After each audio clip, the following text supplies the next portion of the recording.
Akasbani Imphal, Wahengbam Rajesh na pau pajari.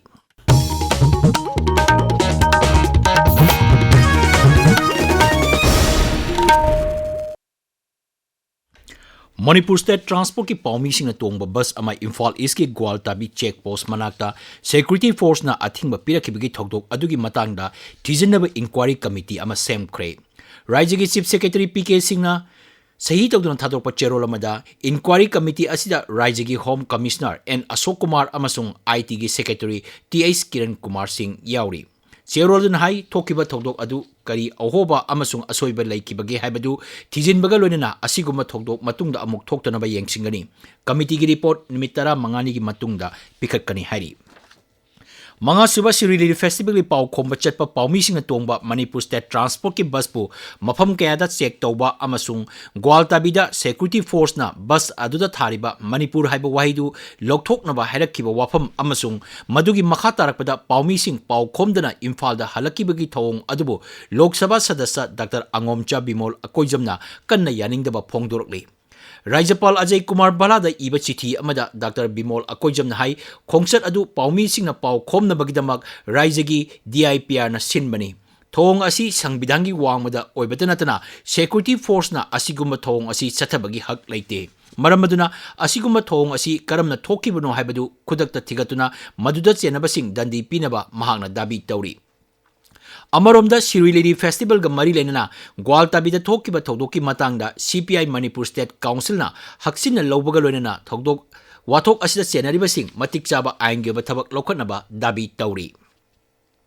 Thawbal jila gi oina E-Shram Special Campaign gi anisaba round ngasidegi hokre jila thak sub-district level amasung common service center singda akhanaba camp asi thasi kunthra phawba pangthoktuna sinmi singbu E-Shram portal da register tawbagi khudong chaba piri. Akasbani Imphal gi security guard Asimyo Maipok apinauna ngarang ikhang khanghoduna laikidabada Akasbani Imphal gi staff singna awaba phongdokre. Ngasi office asida pangthokiba awaba phongtobagi mifam amada staff singna laikhidrabagi atmabu ikai khumaduna minute and 2 minute lepki. Essential oils, perfumery and aromatherapy haibasigi matangda entrepreneurship amasung skill development gi nomagi oiba training program ngasi Manipur International University gari da pangthokre. Manipur International University amasung MSME Technology Center Imphal na punna sinba thoram aduda wangangbada MSME Technology Center Imphal gi Deputy Director Dr. Sinam Yoren Tombana hai lamdam masida miyamna kauna khraba marang kaina lamlakta phangba Pambi singdagi darkar oiba thawk sungduna isani isabu thabak pijaba ngamnaba honagadabani. Thawramaduda Manipur International University gi Pro Vice Chancellor P. Kumar Singh na singba wangangke. Food Safety Training and Certification Program gi matangda chatharpa training hayeng loisilagani. Rajya gi Hakchel Bibaki Director na sinduna chatharkiba training program loisinbagi thawram Deputy Commissioner Office Imphal West ki Kombirei Hall da pangthokani.